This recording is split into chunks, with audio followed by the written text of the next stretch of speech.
All right, guys, what's up? So I thought it would just be fun to come on here today and discuss this kitchen project that I just finally wrapped up, other than maybe a little bit of painting here and there. But there was a ton to learn. And maybe if you're somebody who has a house and you're looking to maybe do your kitchen or another renovation, this kind of can add some, insight to your decision moving forward. To me, it was like a super awesome growth experience. I did my bathroom the previous winter. Similar thing there. I work construction for a living, just a little bit of a backstory. So I've been doing it, I was a shop kid at 16 and now I'm 29 years old. I'm an operator by trade, meaning I run like cranes, excavators, bulldozers, things like that. We get laid off maybe around Christmas and stuff for a few weeks, and I usually do a project, and this year it was the kitchen. And you really don't know what you're going to get into when you do your kitchen until you get into doing your kitchen. And I'm going to show a slideshow of some different things, but I just kind of wanted to set the tone here and just say, it was both, depending on who you are, fun, rewarding, a good thing. I don't regret it at all. I would do it again if I had to go back in time, but it was kind of miserable, uncomfortable at points. And the idea of if you're like somebody who's a little bit like maybe OCD and your house is just out of order for 6 weeks and you're walking through a construction site every day and there's dust everywhere and it's just uncomfortable and you can't use, I didn't have a sink for weeks. I rigged up the dishwasher so that I could still wash dishes, and we had like countertops in places. We were waiting for countertops, but essentially it was just uncomfortable and you're kind of like, fuck. But anyway, so I'm just going to get into this slideshow and kind of just talk about, what it was all like and some of the different hurdles that needed to be overcome. And you can kind of decide if this may be something that you want for your life, or maybe, learn through something that I learned here. And we're just going to talk about that today. So anyway, this is the first picture. This is how my kitchen looked beforehand. So very grandma-ish. I'm not sure if the previous homeowners redid the kitchen from the first time they bought it or if this is how it always was. I'm assuming it was updated a little bit, but maybe updated in like the 80s or something, or the 90s, because this shit looked outdated. It was a nice big kitchen. The only problem was that massive oven that you could see with the counter. And also, I'm using like a fucking lighter to light my pilot light, which I never switched out because it's just one of those like inconvenient things that you put off for 6 years apparently. I don't know if everyone does that, but I did. It was otherwise a fine kitchen, but it was outdated.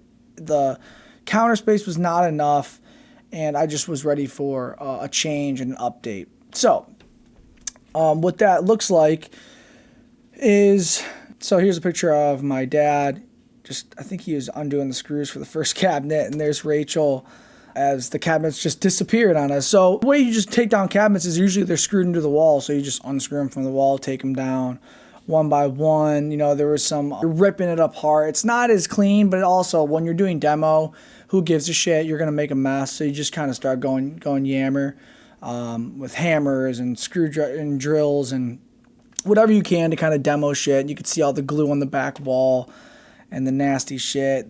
And so here we're skipping forward to the floor, and this was ass, it came up in these little chunks, so we're filling these buckets, and as you can see, that floor was like super thick. It had like this cardboard, like wood type shit with grout on top of that, and then linoleum, and then more grout, and finally your tile. This is me just vacuuming up the subfloor. But yeah, if your floor is not like super thick with all these layers, it's a lot easier. That was probably one of the hardest parts of the job. So that's how it looked once we were done. And then you lay plywood over top of that, as you could see here. You could also see in the back there was like some plumbing that needed to be done in that little square on the bottom for like the new gas line I think we were running. That came out of there. So there's just some like drywall stuff. I think we moved the plug over for an eventual microwave, doing some layout. Later you'll see some pipes we had to switch out under the floor because there were some old valves downstairs. So there's like little bullshit going on. This is the cabinet place I went to. It's called Choice Cabinets in Warrensville. So I went to like Home Depot and different places like that. And the quality of cabinet, based on the price you get it for, this was just the best. I think all my cabinets were like $5,000 altogether, and these are really nice, high quality. With like the slow shut or whatever you call it, when you push the drawer in or you shut the door, it like slowly shuts. It feels really high quality. The handles were not put on, so I had to put the handles on, but I don't know if that's just how it comes with anything you order. But that was kind of annoying. You have to like kind of get a template piece of wood that I was doing, and I was marking everything so everything was like even in the end. But this is the exact cabinets I ended up picking out from their showroom. And then this is how they came to my house in the garage, and these boxes and shit. And this is the first cabinet. We're just kind of getting a feel for it here. And everything you do in construction, this is what my garage looks like. But just backing up to the previous picture, everything you do in construction, it's like you start off really slow. It's like, oh my God, this is going to be a total nightmare. But then you kind of get the method, and then the method, everything sort of starts stringing along. And, all in a day's work, it kind of comes together depending on your experience level and stuff. But you can also see we got these Milwaukee tools from working construction, all sorts of Milwaukee stuff. So if you're trying to do this by yourself, keep in mind there's going to be a lot of different tools you need. It's going to be expensive. I'm luckily in a position where my job allows me to do things at home. But if you do decide to do things at home and you don't have the tools, but you get the tools and you do it, personally, I think the character building, the growth, understanding what it takes to build a kitchen, it will be worth all the money. I think it just makes you a better person overall, knowing how to do this stuff. I think a lot of people are these idea guys these days, people who have all these great ideas for the future, but they never take action. They never actually do. And construction is one of those things where you can't fake it. Same with like Brazilian Jiu-Jitsu. Those are two things, public speaking, three things, that I believe that you can't fake it. When you're on stage, you're on stage. When you're rolling with somebody and you're fighting somebody, you can't fake it. When you have to build something and the end product has to actually be right and look good, you can't fake it.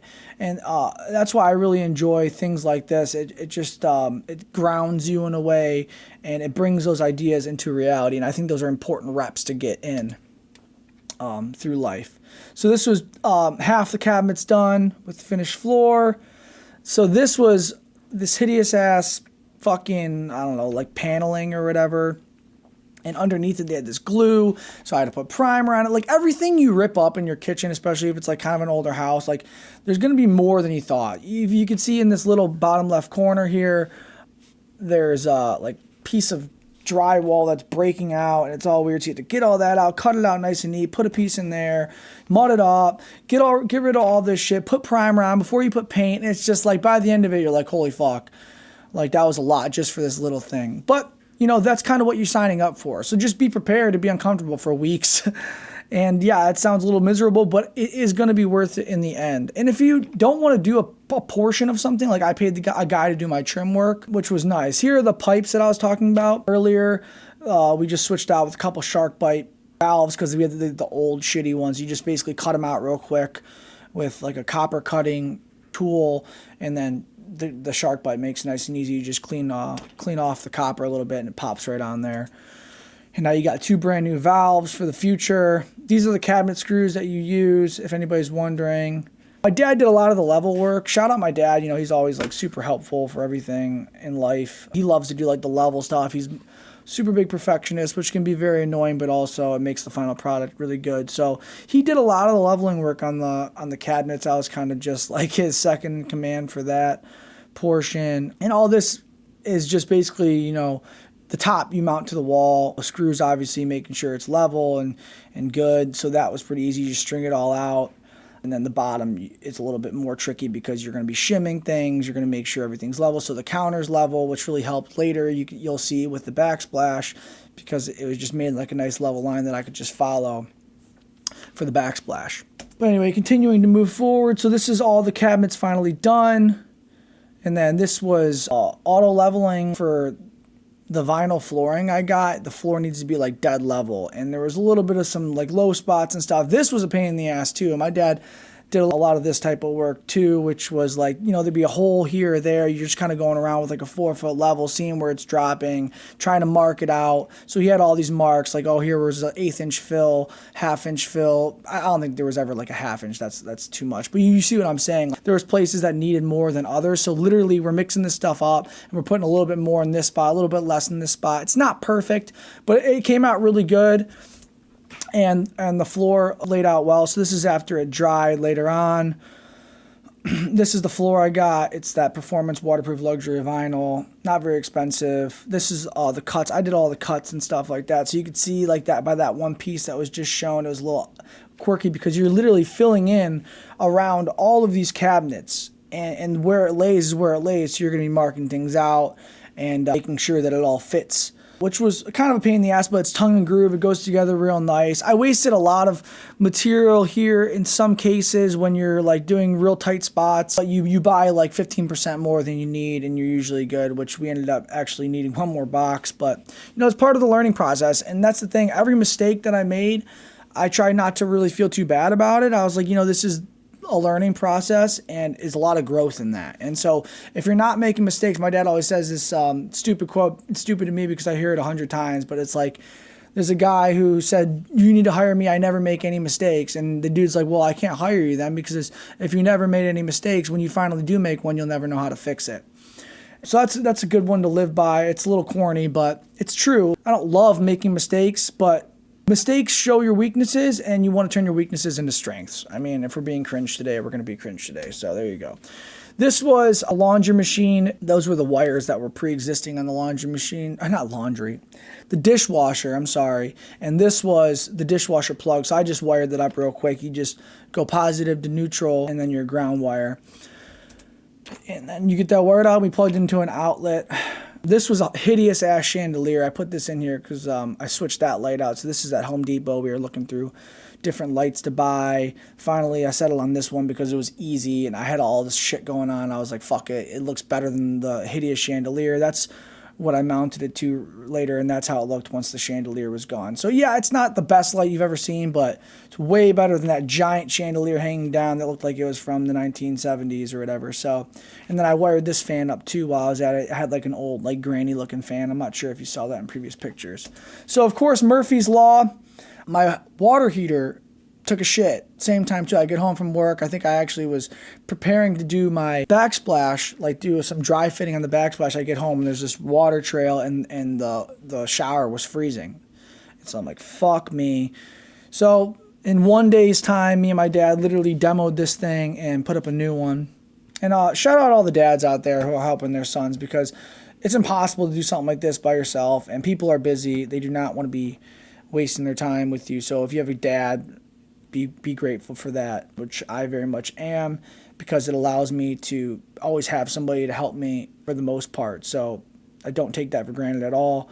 Yeah, we knocked that water heater out in a day, swapped it out, and had that bitch out on a truck the same day. So this is finally what it'll end up looking like with the new floor, the new cabinets, all the appliances in place. And then this is me prepping for backsplash. As you can see, I threw, and the new counter actually came in, but you'll see that later. But because the new counter finally came in, I put cardboard down so because I knew I was going to make a mess. Things were going to get messy. So this was like a quartz countertop I got, and this is me doing the dry layout, just trying to get it. Because as you're doing backsplash, if you start, say you have a 10-inch piece, which is what I was starting with. If you start with just that 10-inch piece, by the time you go all the way across your wall, you might end up with like a little sliver piece, and that's like frowned upon. It's like the rule of thirds or something like this. So you'd want like nothing smaller than like a 3.33 inch long piece. Otherwise it starts to look a little hokey and tacky. So that's why you kind of do like a dry fit beforehand. So you could say, okay, maybe I got to cut this 10-inch piece down to an 8,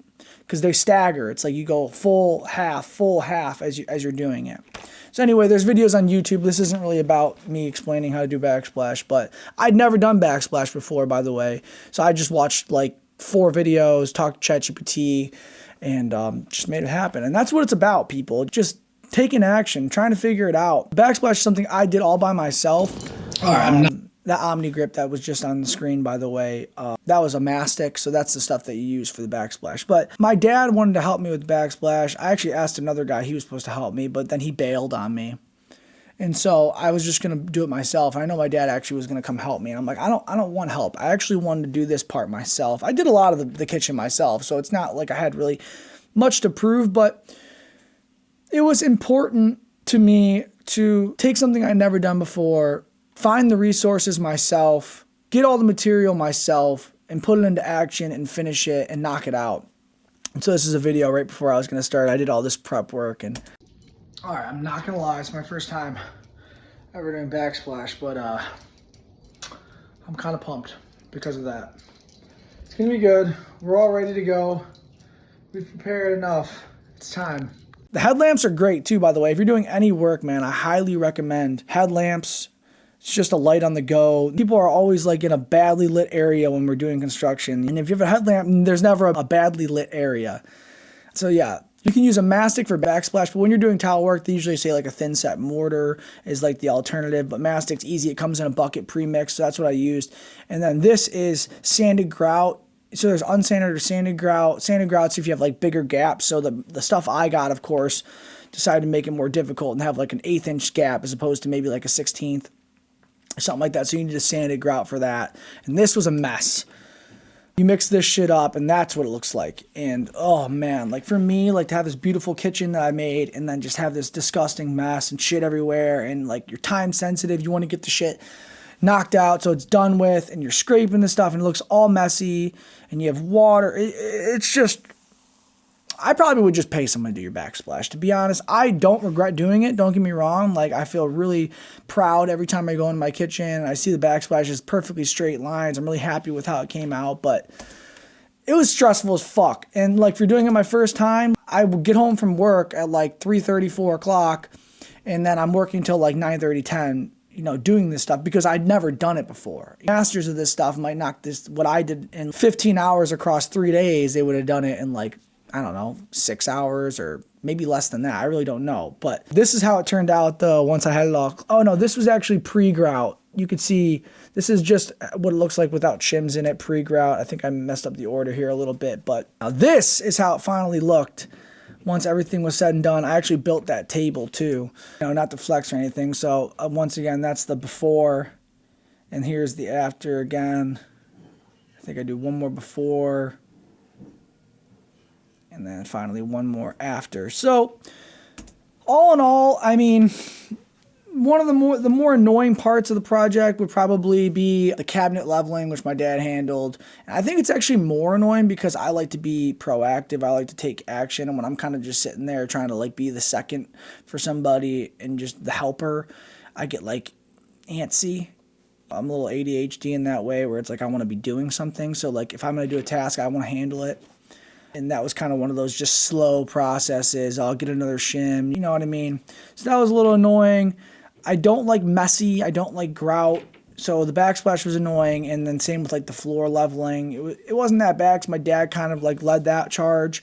And I was just like the mixing guy and bringing the buckets in. It was heavy. It was sloppy. I don't like messy, which is why I'm an operator by trade, because the machine gets messy, not me. But I also was a laborer for like 4 years. So trust me, I know. I worked in pump stations and wastewater treatment plants. And if you don't know what that is, it's basically like where the sewer goes to. So, but all in all, man, it was a great experience. I'm super proud. Every time you go in there, it's like this finished, nice space that you built yourself. I just highly recommend. I just think it's just character building. It's growth. You can't fake it, like we said before. It's just a beautiful space. I think I did a good job, and it's one of those things, like it raises the value of your home, but it also like raises your peace.